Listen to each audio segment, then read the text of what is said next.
New Hope TV, your encounter with God. मैं चाहूंगा मेरे साथ मरकुस रचित सुसमाचार में चलें, उसके दूसरे अध्याय में चलें और उसकी 18वीं आयत से लेके 22वीं आयत तक मैं आपके साथ पढ़ूंगा।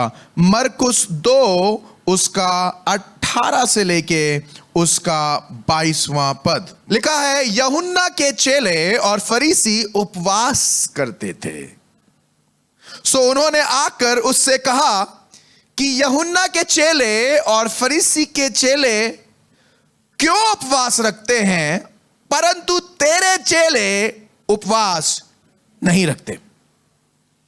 यीशु ने उनसे कहा, जब तक दूल्हा बारातियों के साथ रहता है, क्या वे उपवास करते हैं या कर सकते हैं? सो जब तक दूल्हा उनके साथ है, तब तक वे उपवास नहीं कर सकते, परंतु वे दिन आएंगे कि दूल्हा उनसे अलग किया जाएगा, उस समय वे उपवास करेंगे। कोरे कपड़े का पायबंद पुराने पहिरावन पर परिवहन ना कर दीजिएगा, मेहरबानी से माफ करिएगा। मैं कपड़ा जाके परिवहन पे लगा दूं, पास्टर पीटर ने प्रीच किया था, गलती हो गई भाई, हमसे भी हो जाती है। कोरे कपड़े का पायबंद पुराने पहिरावन पर कोई नहीं लगाता, या पुराने कपड़े पे कोई नया कपड़े का पायबंद नहीं लगाता, नहीं तो वह पायबंद उसमें से कुछ खींच लेगा, अर्थात नया पुराने से, और वह और फट जाएगा। नए दाखरस के को पुरानी मशकों में कोई नहीं रखता, नहीं तो दाखरस मशकों को फाड़ देगा और दाखरस और मशकें दोनों नष्ट हो जाएंगी, परंतु दाख का नया रस नई मशकों में भरा जाता है। आज का शीर्षक है हिम्मत करने की दुविधा। हिम्मत करने की दुविधा। यहां पर यीशु मसीह फरीसियों से बात कर रहा है, उनको जवाब दे रहा है, क्योंकि फरीसियों ने खुदावन यीशु मसीह से एक ऐसा सवाल पूछा है जिसका जवाब वो जानना ही नहीं मांगते। कई बार हम दूसरों से सवाल आंसर के लिए नहीं मांग रहे हैं, ठीक उसी तरीके से जैसे कि इस समय यहां पर ये फरीसी कर रहे हैं। इनको जवाब नहीं चाहिए, इनने ऑलरेडी एक छवि बना रखी है, और आज मैं दिखाऊंगा कि क्यों उनने यीशु मसीह के अपने दिमाग में एक छवि ऑलरेडी बना रखी थी, और क्यों दुविधा में फंसे हुए थे, सही जानने के बाद भी सही ना कर पाने के लिए क्यों उनको मुश्किल लग रहा था। सही जानते तो हैं, पर तब भी सही करना नहीं मांग रहे हैं, क्यों? यीशु मसीह से सवाल कर रहे हैं और कह रहे हैं, हम उपवास रखते हैं, यूहन्ना के चेले उपवास रखते हैं, पर तेरे चेले क्यों उपवास नहीं रखते हैं? इस समय तक इंतजार कर रहे थे कि किसी टाइम मसीहा आएगा, किसी टाइम मसीहा आके हमें आजाद करेगा, किसी टाइम हम मसीहा के सामने खड़े होंगे, किसी टाइम हमारी दुविधाएं खत्म हो जाएंगी, परेशानी खत्म हो जाएंगी। यीशु मसीह से सवाल कर रहे हैं कि क्यों तुम लोग उपवास नहीं करते हो? यूहन्ना के चेले उपवास कर रहे हैं, हम लोग उपवास कर रहे हैं, तुम्हारे चेले ऐसे अनोखे कैसे हैं कि तुम लोग उपवास नहीं कर रहे हो? कहने का मतलब है कि ये सब चाहते हैं कि यीशु मसीह तुम्हारे भी चेले उपवास कर रहे हैं। क्यों करें? क्योंकि हम भी कर रहे हैं। उपवास करने का कारण क्या है? फरीसियों का उपवास करने का कारण फरीसियों का है, क्योंकि हम करते आए हैं, क्योंकि हम करते आए हैं, क्योंकि आज भी कर रहे हैं इसलिए आगे भी करते रहेंगे, चाहे जरूरत होए चाहे जरूरत ना होए। क्योंकि करते रहे हैं इसलिए करते, चाहे यीशु मसीह आके खड़े भी हो जाएं तब भी हम उपवास करते रहेंगे, तब भी हम वो करते रहेंगे। क्यों ये उपवास कर रहे हैं? कारण है उपवास करने का, क्योंकि ये करते रहे हैं। कुछ लोग बहुत से सालों से, बहुत समय से कुछ पुरानी चीजें करते रहे हैं, तो अब उनको कुछ नया करना मुश्किल लगता है, इसलिए क्योंकि वो ऑलरेडी करते रहे हैं। वो अभी भी वही देख रहे हैं जो वो आज तक देखते रहे हैं, वही कामों में फंसे हैं, वही काम कर रहे हैं, वही चाल चल रहे हैं। वैसे ही है, चाहे कुछ अच्छा होए चाहे ना हो, चाहे हम सोच भी रहे हो कुछ अच्छा होने के लिए, पर हमें इससे कोई मतलब नहीं अच्छा होएगा भी हमारे लिए या नहीं होगा। हम तो सिर्फ वो कर रहे हैं जो हम हमेशा करते आए हैं। कई बार हम अपने पुराने चक्रव्यूह के अंदर फंसे रहते हैं और उन्हीं पुराने कामों को करते रहते हैं, चाहे उनसे कोई नतीजा निकले या ना निकले। तो क्यों कर रहे हो? क्योंकि करते रहे हैं। उपवास का कारण क्या था?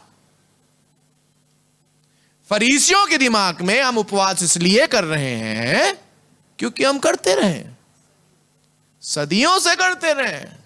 उपवास क्यों कर रहे हो? इनको उपवास करने का रीजन ही नहीं मालूम है। और यीशु मसीह से भी जो आर्ग्यूमेंट है वो इस बात पे है, हम करते हैं, हमारे चेले करते हैं, या उन्ना करता है, या उन्ना के चेले करते हैं, तुम क्यों नहीं करते हो? यीशु मसीह ने इस कन्वर्सेशन को, इस बातचीत को अपने हाथ में लिया और इस बातचीत को अपने हाथ में लेने के बाद उनसे अक्लमंदी की बातें करी। बोलिए अक्लमंदी की बातें। पर कुछ लोगों की अक्लबंदी होती है। क्या होती है? बंदी, यानी कि अकल क्या होती है? बंद होती है। चाहे यीशु कितनी अक्लमंदी की बातें कर रहे हैं, हमने डिसाइड किया है आपकी अक्लमंदी और हमारी अक्लबंदी का कोई जोड़ नहीं है। हमने डिसाइड कर रखा है हम अपनी अकल नहीं खोलेंगे तो नहीं खोलेंगे। हम वैसे ही कर रहे थे, वैसे ही करते रहेंगे, वैसे ही थे, वैसे ही रहेंगे, मर जाएंगे, बदलेंगे नहीं।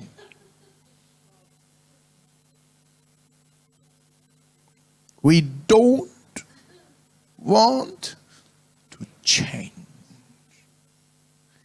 रीजन क्या था उपवास का? अब यीशु मसीह समझा रहा है। पर सुनिए, सुनने का भी क्या फायदा? सुनने का भी, क्योंकि इनको सुनना थोड़ी ना है, इनको तो जो ये कर रहे हैं वो यीशु मसीह पे थोपना है। थोपने वाले सुनते नहीं हैं, वो खुद थुपे होते हैं और दूसरों को भी थोपते रहते हैं। ऐसे ही करो, हम ऐसे ही कर रहे थे, तुम कहां पहुंचे? कहीं नहीं। तो हमसे क्यों बोल रहे हो करने के लिए? ताकि तुम भी कहीं नहीं पहुंचो। सुनिए, जो कहीं नहीं पहुंचता है वो आपको भी कहीं नहीं पहुंचने देना चाहता है। उसको डर ये लगता है, ये अलग क्यों कर रहे हैं, अलग क्यों कर रहे हैं, अलग क्यों कर रहे हैं। कहीं ना कहीं डर होता है ये अलग कर रहा है, आगे ना निकल जाए, ये अलग कर रहा है, आगे ना निकल जाए। तो डर के मारे वो चाहते हैं तुम भी अलग, तुम्हारी बेटी कुछ नया ना करे, तुम्हारा चर्च कुछ नया ना करे, तुम्हारा घर कुछ नया ना करे, तुम कुछ नई चीज मत लो। मालूम क्यों ये आपको कुछ नया करने से रोक रहे हैं? मालूम आपको कुछ नया मार्गदर्शन से रोक रहे हैं? मालूम क्यों आपको वो काम करने से रोक रहे हैं? चर्च हर समय, चर्च हर समय, क्यों हर समय चर्च, क्यों हर समय चर्च? ये नया है। क्यों हर समय यीशु, ये नया है। क्यों हर समय इसके साथ इधर घूमना उधर घूमना, ये नया है। समझ में नहीं आ रहा है क्यों इनके साथ डर भी रहे हैं, पर कोशिश ये कर रहे हैं एक काम करो, कहीं कुछ नया ना कर बैठे, कहीं इनके पास ज्यादा चेले ना हो जाए, कहीं यीशु मसीह के साथ सब ना चले जाए। एक काम करो, अब यीशु मसीह के साथ जो रहता था वो मौज करता था, जो इनके साथ रहता था उनकी मौज नहीं होती थी, क्योंकि यीशु मसीह के चेले उपवास के दिन भी मौज कर रहे हैं, इन लोग को मौज करने को नहीं मिल रहा है, और ये तब भी खुश है, तब भी यीशु मसीह के साथ मिरेकल हो रहे हैं। ये उपवास कर रहे हैं, इनके पास मिरेकल नहीं है। यीशु के चेले उपवास नहीं कर रहे हैं, तब भी मिरेकल है। ये उपवास कर रहे हैं, तब भी कम लोग हैं। यीशु मसीह उपवास नहीं कर रहा, तब भी ज्यादा लोग हैं। माथा पकड़ के बैठ गए से रोको, ये कुछ नया ना करे, किसी तरीके से रोको। क्यों तुम उपवास नहीं करते हो? क्यों उपवास नहीं करते हो? मैं होता तो मैं बोलता भाई हम उपवास नहीं करते हैं, क्या प्रॉब्लम है तुमको? चेले कम है, मेरे कल कम है, मौत से कम है, कुछ भी तुम्हारा ज्यादा हो, उपवास क्यों नहीं करते हो? हेलो, कुछ भी तुम्हारा ज्यादा हो हमसे, तुम उपवास क्यों नहीं करते हो? तुम हमारे जैसे क्यों नहीं हो? अरे खुदा ने हमारा तुम्हें जैसा तो नहीं ना बनने के लिए बनाया है, यीशु मसीह ने तो मुझे उसके जैसा बनने के लिए बनाया है। मैं तुम्हारे जैसा बन के क्या करूंगा? मुझे तो यीशु मसीह जैसा बनना है। तुम उपवास क्यों नहीं करते हो? अब यीशु मसीह बोल रहा है, क्या बोल रहा है? अरे दूल्हे के दोस्त, क्या दूल्हे के जब साथ रहते हैं तब उपवास करते हैं? ट्यूबलाइट हो क्या? दूल्हे के साथ जब रहते हैं तो कोई उपवास करता है? ये कौन से दूल्हे की बात कर रहा है? यीशु मसीह कौन से दूल्हे की बात कर रहा है? दूल्हा कौन है?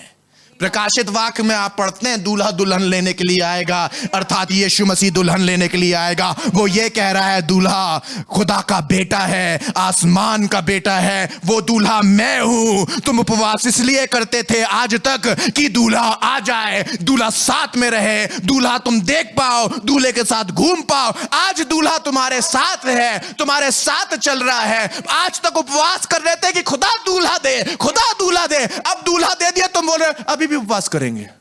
यीशु मसीह बोल रहा है अरे उपवास का कारण ये होता है, उपवास का कारण ये होता है कि तुम दूल्हे के समीप जा पाओ।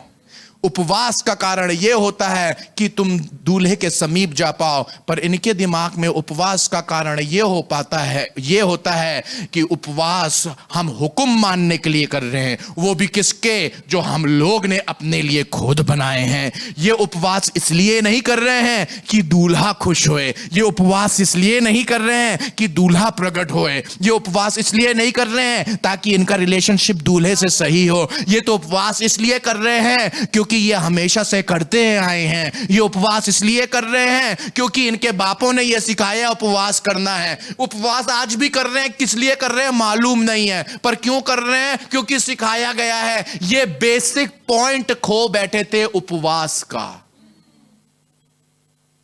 उपवास इसलिए नहीं करते हैं हम कि हमें गाड़ी मिल जाए, हमें बंगला मिल जाए। हम उपवास इसलिए नहीं करते हैं कि लोग हमारी ज्यादा वाहवाही करें। हम उपवास इसलिए करते हैं कि हम खुदा के नजदीक हों। हम उपवास इसलिए करते हैं कि हम यीशु मसीह को और जान सकें। ये चेलों को बता रहा है कि उपवास इसलिए करते थे ताकि तुम खुदा से अपनी रिलेशनशिप को बढ़ा सको।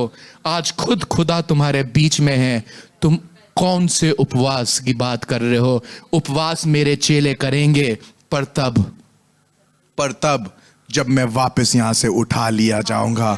यीशु मसीह उनसे अक्लमंदी की बातें कर रहा है, पर ये सुनना नहीं मांग रहे हैं। और ये सुनना इसलिए नहीं मांग रहे हैं क्योंकि ये हिम्मत करने की दुविधा में फंसे हुए हैं। कैसे हम यीशु मसीह की मान लें? इतने सालों तक तो ये करते हैं। अगर आज यीशु मसीह के पीछे हो लिए तो वो सब जिनके साथ हम थे हमें छोड़ देंगे। आज हमने यीशु मसीह की बात मान ली, आज हमने अगर यीशु मसीह की बात मान ली तो हमारे परिवार वाले हमको छोड़ देंगे। आज यीशु मसीह की बात हमने मान ली तो हमारे पड़ोसी हमको छोड़ देंगे। कैसे हम यीशु मसीह की बात मान लें? कैसे हम यीशु मसीह के पीछे चलें? मैं आपको बताना मांग रहा हूं, यही तो आज प्रीच करने के लिए मैं आया हूं कि आप कब तक हिम्मत करने की दुविधा में फंसे रहेंगे? अरे एक बार हिम्मत करके बाहर निकल आओ, एक बार निकल आओ और उसके बाद तुम वो देखोगे जो तुमने आज तक नहीं देखा है। ये चेले फंसे हुए हैं और इसीलिए यीशु मसीह अचानक से एक पैरेबल या एक दृष्टांत बोलने लगता है। दृष्टांत में समझा पता क्या रहा था? दृष्टांत में ये समझा रहा था, जब वो बोल रहा था कि पुरानी मशकों के अंदर नई मैं या नया दाखरस नहीं रखा जाता है, क्योंकि जब दाखरस को मैच्योर किया जाता है या काफी समय तक रख दिया जाता है कि अच्छा दाखरस बन के निकल सके, तो उस प्रोसेस के अंदर या उस क्रिया के अंदर जब वो दाखरस गैसेस को छोड़ता है, रिलीज करता है, जब चीजें उसके अंदर मिक्स हो रही होती हैं, जब वो स्ट्रांग हो रहा होता है, तो वो कहता है कि जो पुरानी मश्क होती है इस प्रोसेस को झेल नहीं पाती है, इस क्रिया को झेल नहीं पाती है और वो फट जाती है। और यीशु मसीह कह रहा है इसीलिए जब नया दाखरस डालते हैं या भर के उसे रखते हो ताकि वो मैच्योर होके और अच्छा हो जाए, तो पुराने दाखरस की बोतलों में नहीं रखते हो या मशकों में नहीं रखते हो, तुम उसे नई मश्क में रखते हो। बोलिए नया दाखरस नई मश्क। बोलिए नया दाखरस नई मश्क। बोलिए नया दाखरस नई मश्क। अगर आप पुरानी मश्क में नया दाखरस रखेंगे तो पुरानी मश्क फट जाएगी। उसी तरीके से यीशु मसीह बोल रहा है किसी भी पुराने कपड़े पे नया पैबंद नहीं लगाते हैं, क्योंकि अगर पुराने कपड़े पे आपने नए कपड़े का जोड़ लगाया और नया कपड़ा अगर खींचा तो वो तो पुराने कपड़े को फाड़ता हुआ बाहर आ जाएगा, क्योंकि नया पुराने से ज्यादा स्ट्रांग है। यीशु मसीह कौन से नए और पुरानी बातों के बारे में बात कर रहा है? कौन सी नई मश्क और पुरानी मश्क के बारे में बात कर रहा है? यीशु मसीह कौन से नए दाखरस और पुराने दाखरस की बात कर रहा है? यीशु मसीह यहां पर नए दाखरस नई मश्क की बात नहीं कर रहा है। यहां पर यीशु मसीह अपनी आत्मा के नए बहाव के बारे में बात कर रहा है और इंसानों की पुरानी सोच के बारे में बात कर रहा है। इंसान परमेश्वर की नई पाखरू का मसा तो चाहता है, नए पाखरू का मसा तो चाहता है। आप अपने चर्च के अंदर पाखरू का नया फ्लो तो चाहते हैं, आप अपने बच्चों की लाइफ के अंदर होली स्पिरिट का काम तो चाहते हैं, आप अपने बिजनेस के अंदर खुदा का बड़ा हाथ तो देखना मांगते हैं, पर आप अपनी पुरानी रूढ़िवादी चीजों के अंदर आज भी फंसे हुए हैं। और खुदा यही समझा रहा है जब तक कि पुराना नहीं जाएगा नया नहीं आ सकता है। अगर ये नई चीज पुरानी चीजों में डाल दी तो ये पुरानी चीजों को भी फाड़ देगा और नई चीज जो डाली गई थी वो भी बर्बाद हो जाएगी। आज मैं माँ बापों से बात कर रहा हूं, मैं माँ बाप के बच्चों से बात कर रहा हूं। आप देख तो रहे हैं कि आपकी ये जवान जनरेशन कुछ बड़ा काम करने पे है। आप देख तो रहे हैं कि आपका बेटा कुछ ऑसम करने पे है, कुछ बहुत जबरदस्त करने पे है। आप देख तो रहे हैं कि आपकी बेटी खुदा में बढ़ रही है। आप देख तो रहे हैं आपके बच्चों की लाइफ के अंदर कुछ जबरदस्त हो रहा है। आप देख तो रहे हैं कि कलीसिया में बच्चे किस तरीके से ग्रो कर रहे हैं। पर मालूम क्या, ये नई दाखरस है, पर जब ये घर जाते हैं तो ये पुरानी मशकों के साथ रहते हैं, पुरानी मशकों के अंदर रहते हैं, और इसीलिए घर में लड़ाई होती है, इसलिए घर में टंटे होते हैं। आपने नए यीशु को तो मान लिया है, पर जाके पुराने तरीके से उन्हीं वादों में फंसे हुए हैं। आप यीशु मसीह के पीछे तो चलने लगे हैं, आप चर्च तो आने लगे हैं, फिर जाके आप पुराने उन्हीं दोस्तों के बीच में बैठते हैं, आप पुरानी बातों के साथ रहते हैं। आपके काम आज भी पुराने हैं। एक तरफ तो आप नए यीशु के साथ हैं, दूसरी तरफ हम पुरानी बातों के अंदर हैं। एक तरफ तो आपके बच्चे नई तरीके से पाखरू के मसे के अंदर बढ़ रहे हैं, दूसरी तरफ आपकी पुरानी मेंटालिटी है जो ये बोलती है चर्च से क्या फायदा है। जो पुरानी मेंटालिटी है वो ये कहती है चर्च का क्या काम है। आप समझ नहीं पाएंगे, यीशु मसीह के टाइम चेले भी जो यूहन्ना के साथ रहा करते थे, वो जो यीशु मसीह के बारे में बात करता था समझ नहीं पा रहे थे। वो लोग जो फरीसी थे, जो वचन जानने वाले थे, समझ नहीं पा रहे थे। और यीशु मसीह समझा रहा है तुम नई आशीष तो चाहते हो, सुनिएगा सुनिएगा, पुराने माइंडसेट में हैं और मसीहा चाह रहे हैं, मसीहा सामने खड़ा है, पर पुराना माइंडसेट समझ ही नहीं पा रहा है कि यहां पर वो खड़ा है। कहने का मतलब है पुराना दिमाग नई चीजों को समझ ही नहीं सकता है। कम ऑन, पुराना दिमाग नई चीजों को समझ ही नहीं सकता है। अगर नई चीजों की समझ चाहिए है, बच्चों को नया तरीके से बढ़ते हुए देखना मांगते हो, चाहते हो कि तुमसे आगे निकल जाए, तो सुनो, तुम उनको वो ना करवाओ जो तुमने किया है। Oh come on come on come on come on come on come on come on come on help me. आप चाहते तो हैं बच्चे आपसे आगे बढ़े, पर आप उन्हें खींच के वापस वहीं ले आते हैं जहां से आपने शुरू किया था, क्योंकि आपके दिमाग में तो 24 घंटे बैठ के पढ़ाई करना सब कुछ है।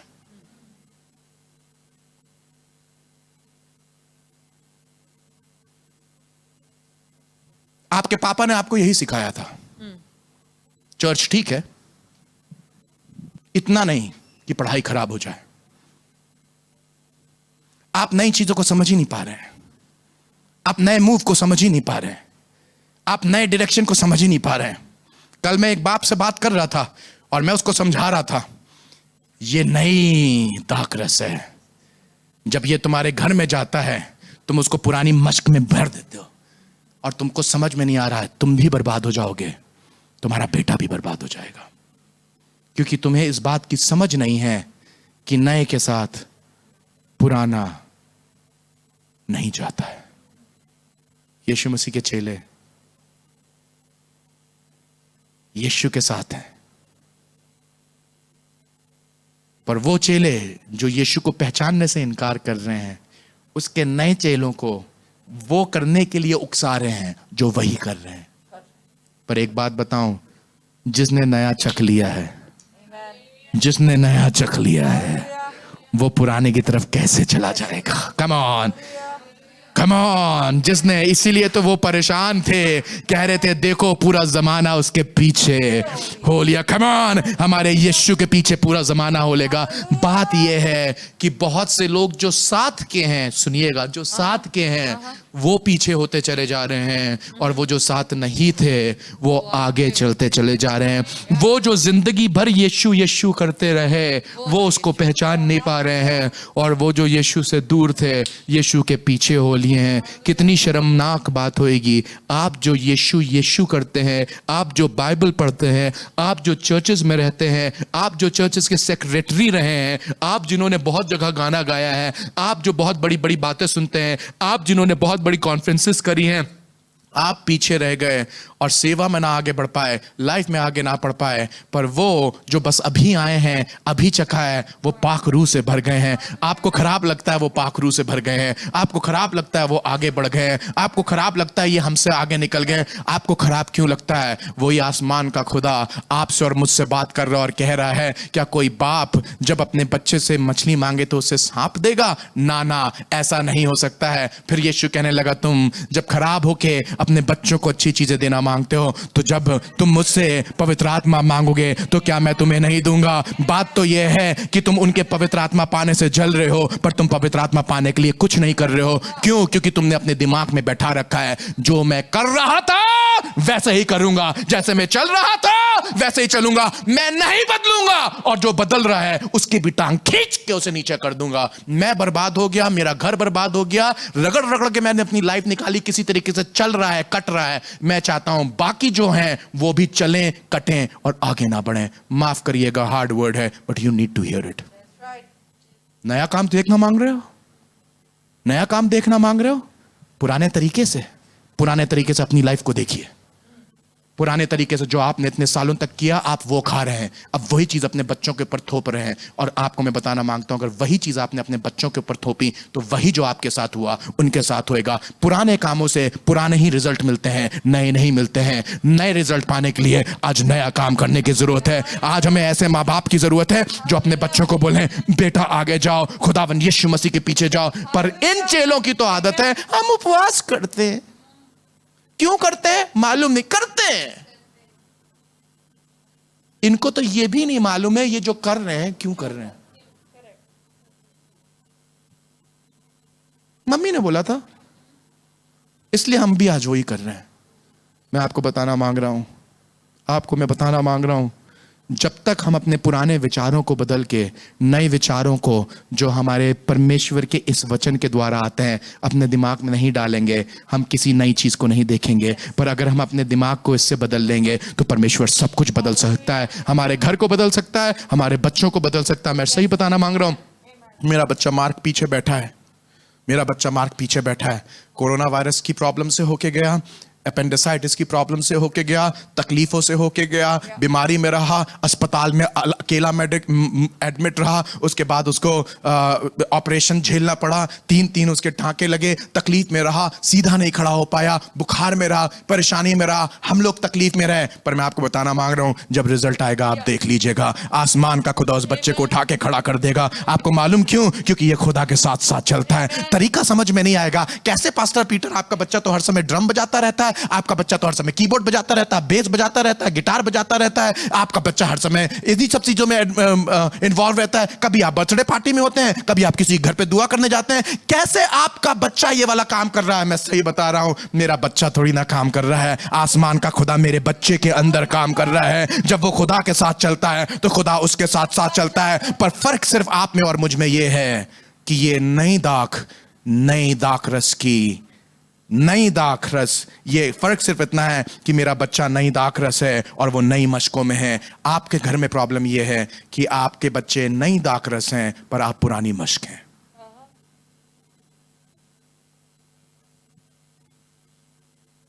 बहुत से लोग हमसे आके ये वाला सवाल पूछते हैं, आपका बच्चा इतना अच्छा ऐसा क्यों कर रहा है? वेरी सिंपल जवाब दे रहा हूं आपको। मेरा घर, मेरा बच्चा नई दाखरस के समान है पर मैं नई मशक हूं। आपका बच्चा नई दाखरस है, आप पुरानी मशक हैं और आप बदल नहीं रहे।